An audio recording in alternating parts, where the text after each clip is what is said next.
Olá, sejam bem-vindos todos.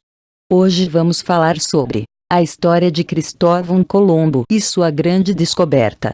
Cristóvão Colombo foi um navegador explorador genovês. Foi o primeiro europeu a chegar nas terras do continente americano, chamado de Novo Mundo, em 1492. Biografia: Cristóvão Colombo nasceu em meados de 1451, ao que tudo indica, na Itália, provavelmente em Gênova, cidade na qual era navegador explorador. Foi marinheiro desde sua infância e um cartógrafo brilhante quando adulto. Seu primeiro ofício foi de tecelão, contudo aos 14 anos começou a navegar. É suposto que Colombo tenha vivido mais de 9 anos em Portugal, entre 1476 e 1485. Em 1477 viajou para a Inglaterra e Islândia. Em 1478 fez traslados carregados de açúcar entre Lisboa e a Ilha da Madeira. No ano de 1482 navegou com a frota portuguesa, quando ganhou experiência em navegação. Iniciou a concepção de seu projeto de viagem para o Ocidente, tendo em vista que Portugal possuía os melhores e mais experientes marinheiros.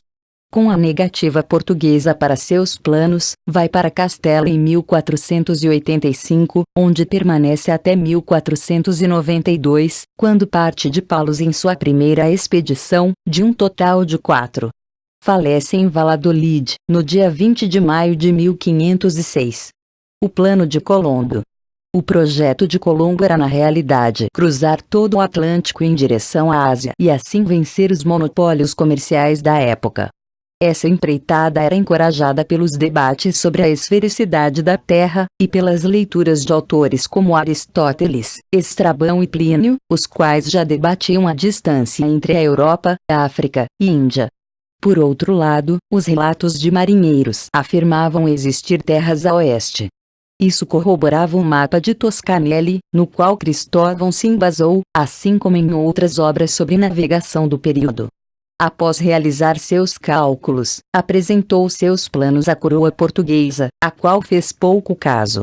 O rei Fernando V de Aragão, 1452-1516, e a rainha Isabel I de Castela, 1451-1504, de Espanha, apoiaram seu plano. Eles contaram com o apoio de banqueiros e outros investidores e forneceram a Cristóvão Colombo 3 navios, Nina, Pinta e Santa Maria. Note que Cristóvão Colombo morreu sem receber o que lhe era de direito pelo acordo assinado com os espanhóis. Descobertas de Cristóvão Colombo. O feito que celebrizou Cristóvão Colombo foi sua liderança na frota que logrou alcançar o continente americano em 12 de outubro de 1492. Esse evento estava sob as ordens da coroa espanhola, e que ficou eurocentricamente conhecido como o Descobrimento da América. Colombo foi um grande cartógrafo. Ele planejou uma viagem partindo das Ilhas Canárias até atingir em 12 de outubro de 1492 a ilha de San Salvador, atual Bahamas. Após uma viagem de 5 semanas, o navegador genovês não descobriu a América, mas encontrou um novo território habitado por indígenas, os Lucaios. Eles eram pacíficos e amigáveis, os mesmos que Cristóvão alegou ser capaz de conquistar com 50 homens. Sua segunda viagem iniciou-se em 1493, desta vez, com muito mais recursos, 3 naus e 14 caravelas.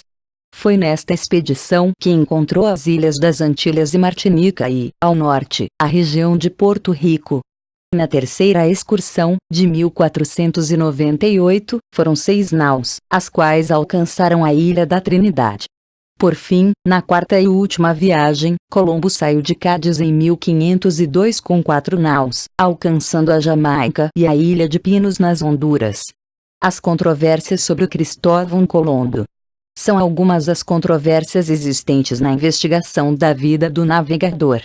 Na biografia e História del Almirante Dom Cristóbal Colón, escrita pelo seu filho Fernando, e a principal referência para os estudos, não é clara sobre alguns aspectos da vida de Colombo. De partida, a versão mais aceita entre os historiadores é que Cristóvão Colombo tenha nascido em Gênova no ano de 1451. Porém, as hipóteses de nascimento indicam os anos de 1436 a 1456. Entretanto, a data do nascimento do navegador pode ser definida com alguma precisão se considerarmos o documento de 31 de outubro de 1470.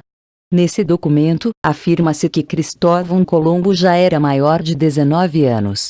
O seu filho Fernando conta que o pai começou por pensar que se os portugueses navegavam já tão grandes distâncias para o sul, poderia fazer o mesmo para o oeste, enumerando os fatores que o fizeram pensar na existência de terras ao ocidente, a esfericidade da terra, e as leituras de autores clássicos, como Aristóteles, Estrabão e Plínio, que afirmavam a curta distância entre a Espanha e a África, e a Índia.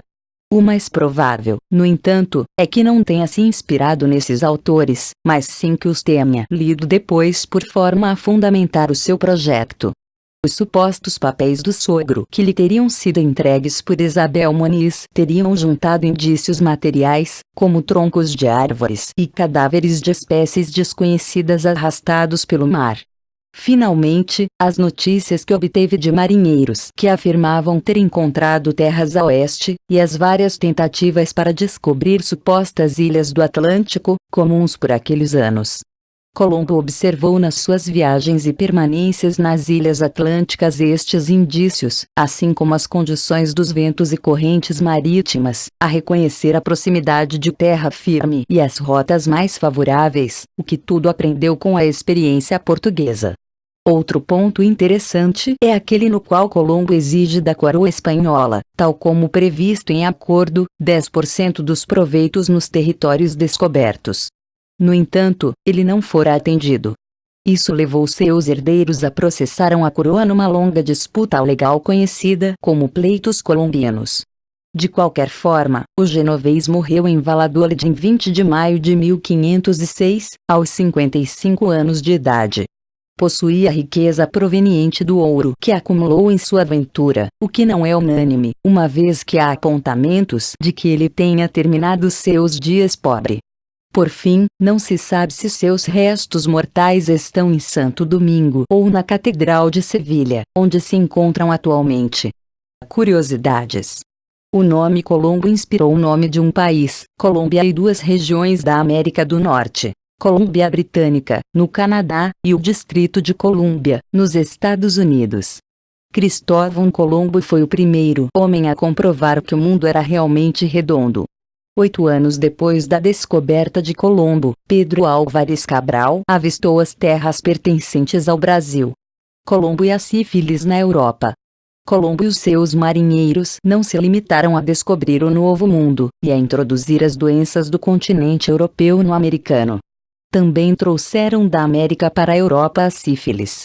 Embora essa teoria não seja nova, um estudo atual empreendido por uma equipe com elementos de 3 universidades estadunidenses, Emory, Columbia e Mississippi State, confirma. A doença, uma infecção sexualmente transmissível causada pela bactéria Treponema pallidum, pode causar danos ao coração, cérebro, olhos e ossos e até a morte, razões pelas quais foi estigmatizada e temida por séculos. A primeira epidemia de sífilis de que há notícia na Europa ocorreu em 1495, 2 anos após o regresso de Colombo de sua viagem de descobrimento, coincidência temporal que deu origem à teoria no passado. Estudos genéticos da bactéria, levados a cabo em 2008, deram maior força à hipótese.